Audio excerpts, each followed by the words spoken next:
Hindi online पाठशाला में मैं अध्यापक सचिन सूर्यवंशी सर आप सभी का सारजाई दामोदर कुड़ी विद्यालय धरणगांव से स्वागत करता हूँ।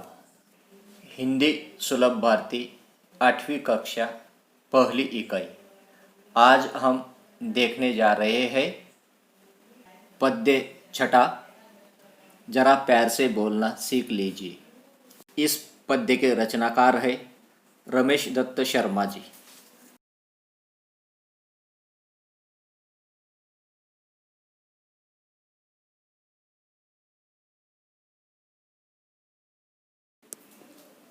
अब हम पद्य के परिचय पर नज़र डालते हैं।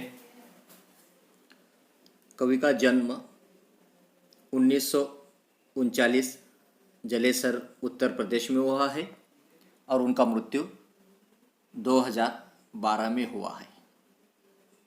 अब हम लेखक का परिचय देखते हैं। शर्मा जी 50 वर्ष से पत्र पत्रिकाओं, रेडियो और टीवी के माध्यम से वैज्ञानिक दृष्टिकोण का प्रचार प्रसार करते रहे हैं। आपको विज्ञान लेखन में दर्जन से अधिक पुरस्कार मिल चुके हैं। आप कक्षा 7वीं 8वीं से ही स्थानीय मुशायरों में चचा जलेसरी के नाम से शिरकत करने लगते थे। अब हम पद्य संबंधी पर चर्चा करते हैं। प्रस्तुत गजल के शेरों में शर्मा जी ने प्रेम से बोलना, सही समय पर बोलना, बोलने से पहले विचार करना, आत्मनियंत्रण रखना, मधुर भाषी होना आदि गुणों को अपनाने के लिए प्रेरित किया है। आपका मानना है कि हमेशा होठ सीकर बैठना उचित नहीं है। आवश्यकतानुसार आक्रोश प्रकट करना भी जरूरी होता है। अब हम पद्य के बारे में विस्तार से जानकारी लेंगे। वाणी में शहद घोलना सीख लीजिए, जरा प्यार से बोलना सीख लीजिए। चुप रहने के यारों बड़े फायदे हैं, जुबा वक्त पर खोलना सीख लीजिए। कुछ कहने से पहले जरा सोचिए, ख्यालों को खुद तौलना सीख लीजिए। तू तड़ाक हो या फिर हो तू मैं, अपने आप को टोकना सीख लीजिए। तो छात्र, यहाँ पर जो ये पंक्तियाँ हैं, इन पंक्तियों का भावार्थ कुछ इस प्रकार है कि यहाँ पर कवि रमेश दत्त शर्मा जी इंसान से यानी मानव से ये बात कहना चाहते हैं कि इंसान की वाणी कैसे होनी चाहिए। इंसान की वाणी ये मधुर होनी चाहिए। वाणी में शहद जैसे मिठास होना चाहिए, अर्थात इंसान मधुर भाषी होना चाहिए। मधुर भाषी इंसान बने, यहाँ पर ये बात कवि कहना चाहते हैं। वो आगे कहते हैं कि तुम दूसरों से मीठे शब्दों में बात करो, जब भी बोलो प्यार से बोलो, जब आवश्यकता हो तभी बोलो। अनेक अवसरों पर आवश्यकता नहीं होती, तब भी हम सलाह मशवरा दूसरों को दिया करते हैं। लेकिन यहाँ पर ये बात लेखक बताते हैं कि चुप रहने के अनेक लाभ हैं।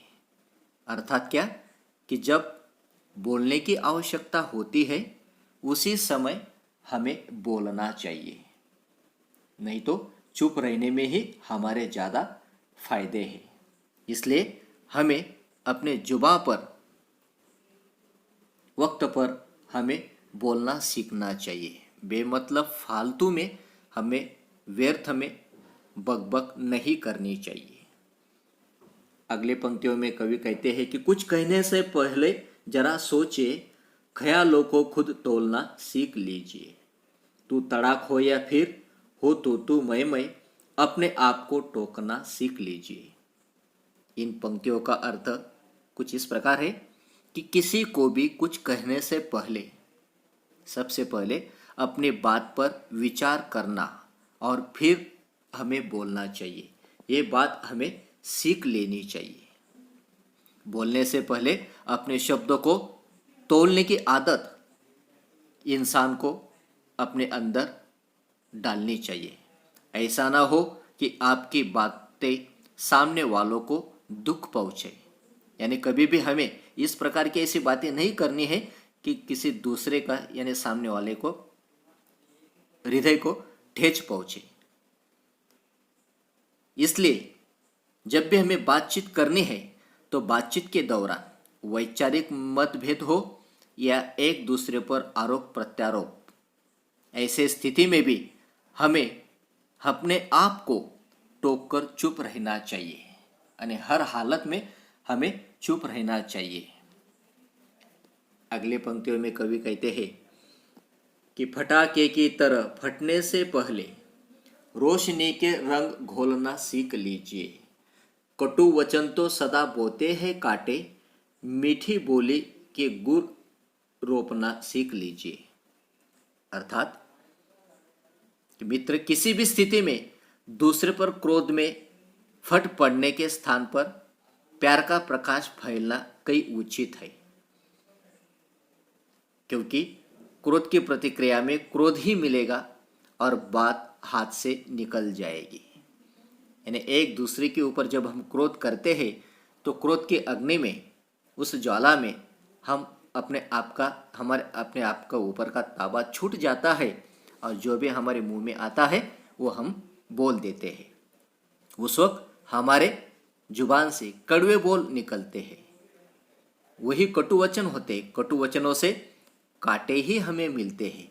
कटु वचन ऐसे बीज है जिनके फलस्वरूप कांटों रूपी फसल ही मिलती है।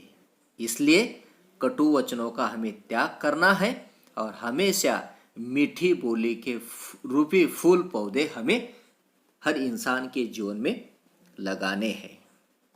अगले पंक्तियों में कवि कहते हैं कि बात बेबात कोई चुभने लगे तो बदलकर उसे मोड़ना सीख लीजिए।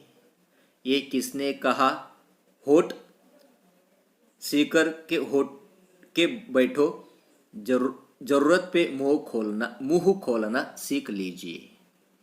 यदि बातें करते करते कोई ऐसा प्रसंग आ जाए कि किसी की बात आपको या आपकी बात दूसरों को चुभने लगे, स्वाभाविक है कि जब भी हम बातें करते हैं तो हमारे सारी बातें किसी दूसरों को या दूसरों की सारी बातें हमें पसंद ही आती है, ऐसा नहीं होता। कोई भी ऐसा प्रसंग आ जाता है कि उस वक्त जो भी हम बात करते हैं तो वो सामने वाले को चुभने लगते हैं या उसकी बातें हमें चुभने लगते हैं। तो उस वक्त हमें क्या करना है, तो बात को प्यार के मोड़ पर लाना सीखो। ये चुभने वाली जो बातें होती है उन बातों को छोड़कर उसी बात को प्यार के मोड़ पर लाने की ये जो सीख है वो हमें सीखनी है। क्यों? क्योंकि वातावरण की कटुता दूर हो जाए, यानी एक दूसरे के प्रति जो गलतफहमी हमारे मन में ये कटु वचनों के कारण हो जाती है तो वो दूर हो जाए। पर साथ ही इस बात का भी ध्यान रखना चाहिए कि हमें अनुचित बात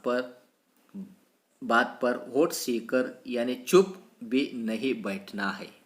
यानी जहाँ हो सके हमें अपने होठों को खुला करना ही है।